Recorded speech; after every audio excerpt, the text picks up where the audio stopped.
Okay, so I set out to make a documentary about my mum and how dementia has affected her and us, my family, and due to some regulations, I guess, certain family members didn't allow me to show my mum in the state that she's in this documentary. So I have to respect their wishes, and which I do. So this documentary is going to be a little different, and I'm going to be talking about my mum and how dementia's changed her. So this is a story about my mum, Ban Hassan.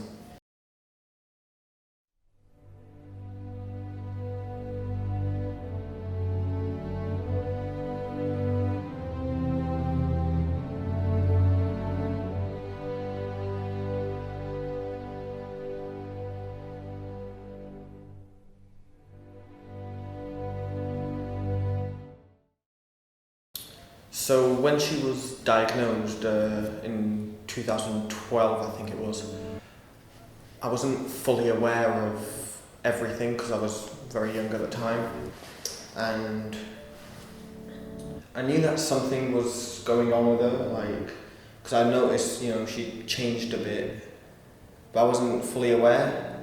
So, I assumed she just had a bad headache or something. And then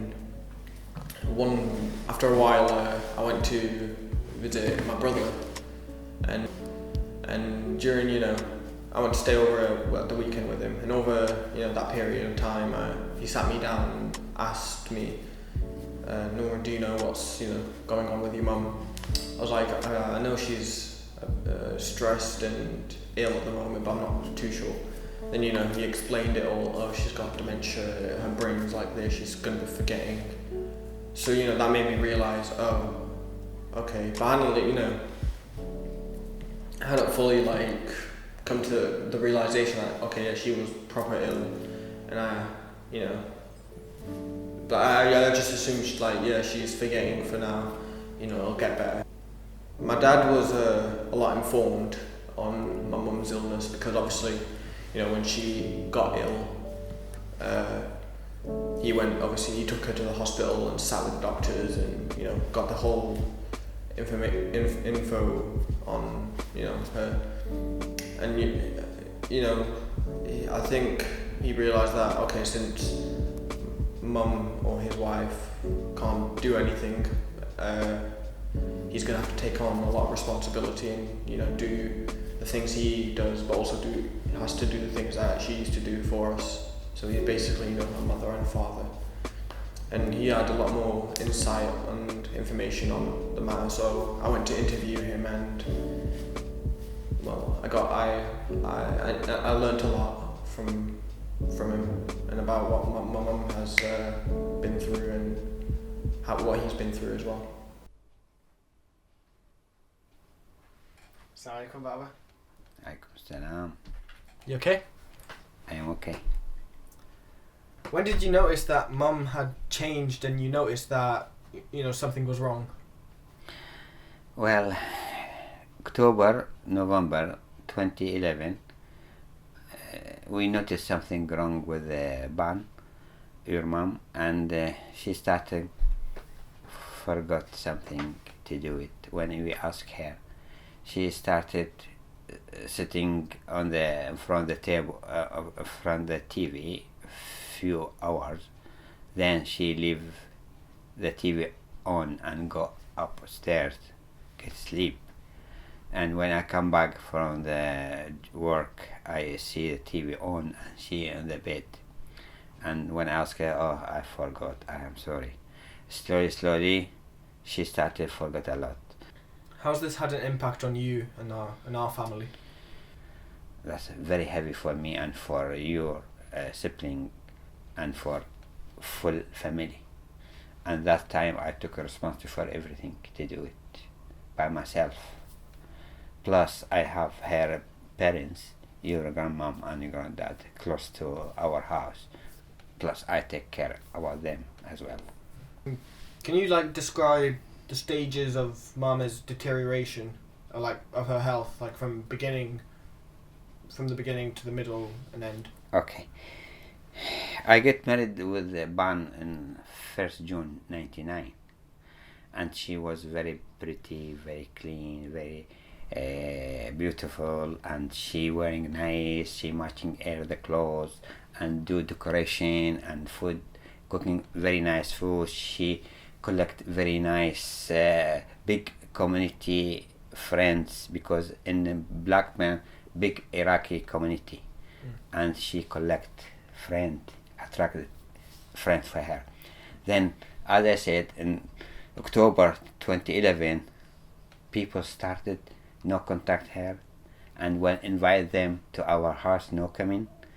That's why I noticed something wrong, either with them or my wife. Then, when I said October, November, I went to doctor slowly. In April 2012, I noticed something wrong with my wife, not with them, and affect my life.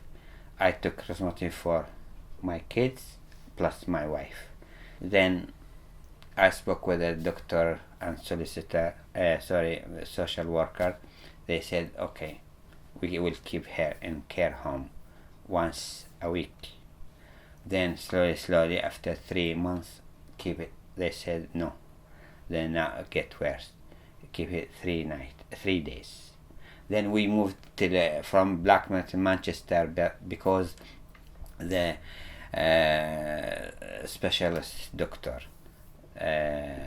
psychiatric, and they said, okay, this is now should keep her in care home more than 3 days. When 2 days I bring her at home, it happened, she started open the main door and skipped because she walking very fast. That day she lost, and we contact the police. Police found her after 3 hours, and the police write a report to the GP or social worker. Not allowed in the home. Should keep her full time in care home. That's why we visit her twice a week. The way that my mum's illness works is that the disease, or the virus, attacks the brain. So at the beginning, she had a perfectly healthy brain, and at the beginning it started to eat away at the brain because her dementia is a bit different, because normal dementia starts from the back of the brain, but my mum started from the front. So at the beginning it started to eat away at the part of the brain, and the frontal lobe was just gone apparently, from what I was told. And so her brain was basically it looked like it was sliced, but it was just gone, faded.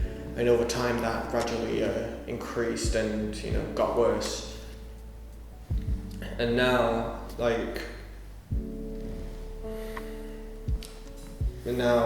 her brain, the only thing that's left is the back of the brain, which controls her functions, like her movement and her eating, and just if you if you squeeze her hand too hard, she'll flinch and react. But that's all that's left. She won't recognize anyone, and everything's gone.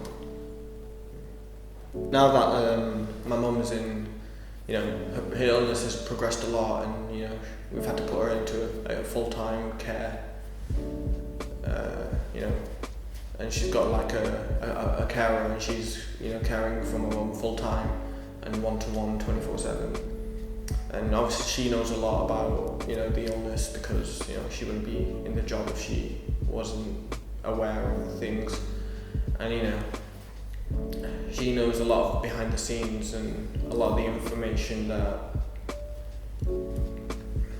you don't hear about, on websites and